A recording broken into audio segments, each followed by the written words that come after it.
Good morning. I thought I'd bring you out to the garden after doing the sweet potato video. I thought, you know what? There's so much change in the last week in the garden. I thought I'd bring you along and show you what's going on here. The garlic is doing absolutely fabulous. And my zucchinis are coming up. Last week they were just a little nubber. And now we got nice zucchini plants starting. So it's coming in fast. My cucumbers, I picked 2 huge ones yesterday, and I have more cucumbers hanging. They're a little hard to see because they're smaller. The ones I picked yesterday have to be about 8 inches long and about 2 inches in circumference. And down here is the sugar snap peas. I have several things on this. Here's a cucumber. You can see that little guy there. I have several things on this trellis system because it's the only trellis that I've built that has held up. So it's definitely going to be something I copy once we get more set up in the off-grid camp. And I believe that right there is my potatoes. It's the only one up so far, but I'm celebrating that one. These are my peppers. These are sweet bell peppers. And I'm real excited for this. It's a small crop for us, but look at it. It's radishes. The radishes are coming in beautifully. They've grown a lot since I left for Georgia and came back. And if you see down in there, you can see the little carrot tops starting. So the carrots are doing absolutely great as well. I think this winter is going to be a great winter for growing down here in Florida. So far it's cooling off, but not to any great degree, and the rains have continued pretty regularly, at least once a week, so everything's still growing and really thriving. That back row are all the sugar peas. There's another zucchini. The sugar peas looks like every one of them sprouted, which I'm really excited for that. And I don't plan to be cooking the sugar peas. I plan on snacking on them out here in the garden. Now, if you look over here, this little tiny stuff, that there is spinach. This will be my first crop of spinach if it continues. I've got a nice little, it's about a 2-foot by 3-foot patch planted. And I got some shooting up here and there that the seeds just blew around when I put them out. But that'll be exciting because spinach is one of my best friends. It goes in my smoothies. Now, these are a little bit smaller. I don't think they're getting as much water, because my water system ends right there and most of the holes are clogged, so I have to work on that. But there's a zucchini, there's a zucchini, and up here these are really going slow, but they are coming in. This is kale. So we got 3 rows of kales planted, and my chickens are dying to get out here, but I know if they get out here they're going to dig it all up. So we're going to wait on letting the girls free range until I have a way of keeping them out of the garden.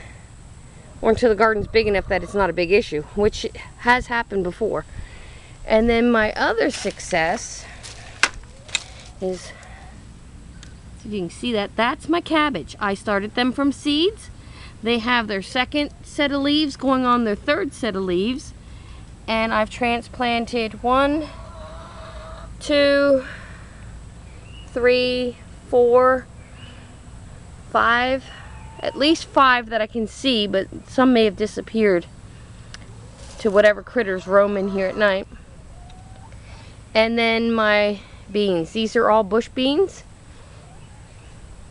And I have 2 different types because I'm experimenting. I have a garden, it's just called a garden bean provider. Garden bean provider on that one. And this is a garden bean, but this is a stringless green pod. Landreth stringless green pod. So that's my other one. So I have 2 patches going. I have a board just set between them to just separate them out. As you can see, they've come up quite a bit. I have some tall ones in there already. I get excited because the bigger these guys get, the more leaves they put on, the less weeding I have to do. And the less weeding I have to do, the more I enjoy gardening, which I'm sure there's the same for everybody out there who's gardening. My rosemary's gone absolutely bonkers again. I'm thinking about taking it down to about 10 inches off the ground. And I hate to say this because I really don't know anybody who wants rosemary, but I'll probably end up composting those. That's sad. This is last year's kale. It seems to be reviving itself. I haven't pulled it. The others had all died. This is the only one that showed any life. Now these little green leaves would be awesome in a smoothie or in a fresh green salad. So that's still hanging in there. That's a year old now. Actually, no, this is 6 months old. Okay, I bought them in the spring. Everybody died over the summer, and this guy's the only one left. And then I still have my mustard greens. They're still hanging in there. Slow growers though. Okay, my other experiment, you're gonna think this is crazy silly, but this is my water catch system. And I wanted to try some pole beans, but I didn't really have a place for them. Yes, girls, I'm busy. I'll talk to you in a minute. These are the pole beans. I planted them along my water catch system, and as you can see, they're vining up through beautifully. So they can grow on this all they want. It's not hard to pull them out. And we will be able to have some really nice big vines, and they'll be totally trellising on the metal framing here. And the good thing is they're right by the water tank. So, and I got them all the way around the 3 sides here. I'm even using this piping to support the young ones until they get big enough to climb higher. And sometimes I give them a little help, just like I'm going to give this guy a little help. Just like that, and now he'll start going up. But look at this up on the pipe. Can you see that? They're growing up the water pipes. It's hilarious. It just shows you, and I'm trying to show you this to let you know that here's a couple more grown back here. This guy needs some help. He's laying. So what do? We tuck him in there and get him up there. Alright, see if I can do it one-handed. I'm trying not to break the stems because they are really fragile. They're very thin. There we go. There, that might help him keep going up. We'll take him up one more layer, and then we'll take him across, which will help from him sliding back down. But yeah, it doesn't take much to grow this stuff. Anything that they can grow up, they will. Now let's look at some bananas. I got to get my back to the sun because the sun's really bright. We've been following these bananas for a while, and this one's really rounding out beautifully. And I see this one's rounding out. It won't be long. It's been weeks I've been watching these, I know. But these bananas are rounding out beautifully. I can tell you they've gotten heavier. Look at the curve in this. I'm so fearful they're going to snap before they're ready to be picked, because the weight is tremendous. When these start rounding out, the reason they're rounding out is because they're ripening and getting ready to be picked, but that also means they're holding more water.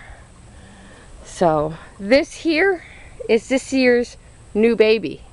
So this one will probably be my production one if the frost doesn't take it out, or it may even try and put pups or babies out this year. I should say bananas, not babies, bananas. But yeah, that's a major guy. I mean, you're talking at least 10 foot, maybe more. Let's see if we can get back to these other bananas. I'm gonna try and keep you out of the sun here. Just to give you an idea, this is that banana tree I put over the chicken coop to shade the chickens out. It's huge, and it's got pups coming up along the base, and the pups are what some people call the babies. Look at this. These are still, as you can see, these bananas are still filling in. If these don't ripen, I'm not too concerned, but look at this. Holy moly. I get excited because this is my first banana crop. This tree is starting to lean real hard as well, so we may end up having to prop this tree up as well. But look at the babies. I got babies there, babies there. Here's a baby. And then I'm sure if I look, yep, there at the ground. Right there is a pup. So we'll have more babies coming in. This is a pup. You see how it's a separate trunk?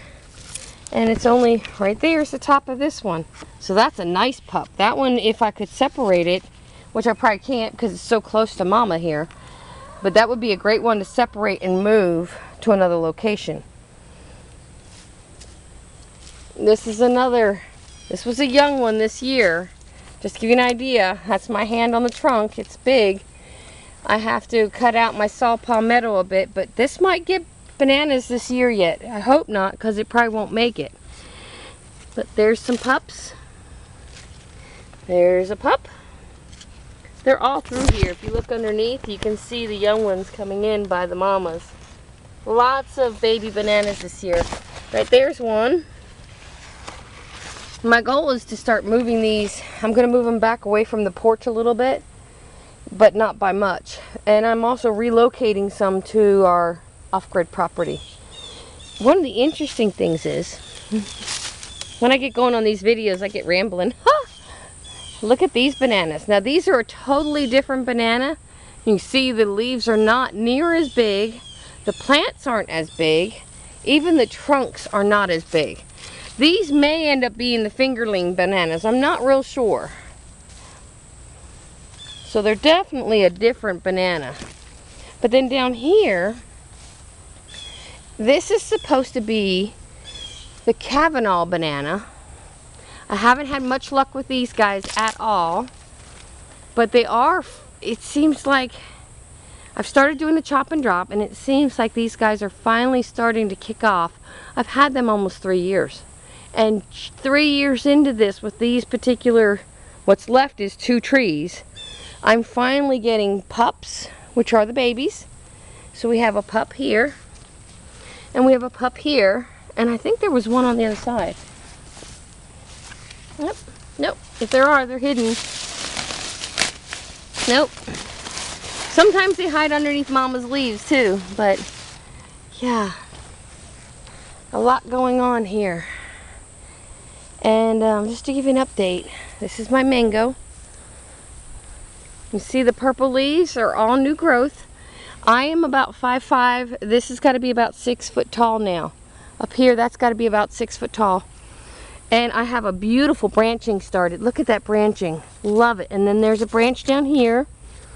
So this thing's really taken off. And again, when we planted it, I mulched it heavy. Right now, you don't see that, because the mulch actually broke down into the soil already, but we mulched it heavy and it's really done well. Here's a beautiful branching starting right here too. That's a nice branching. This one's going to branch beautifully right in there. I'm not sure if you can see that.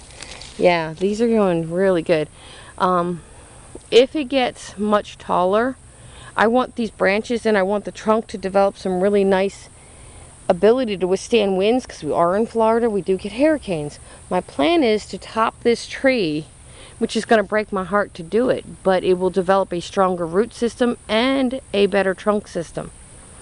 And we also want to keep all our fruiting trees, other than the bananas, you can't prune bananas, we want to keep these picking height.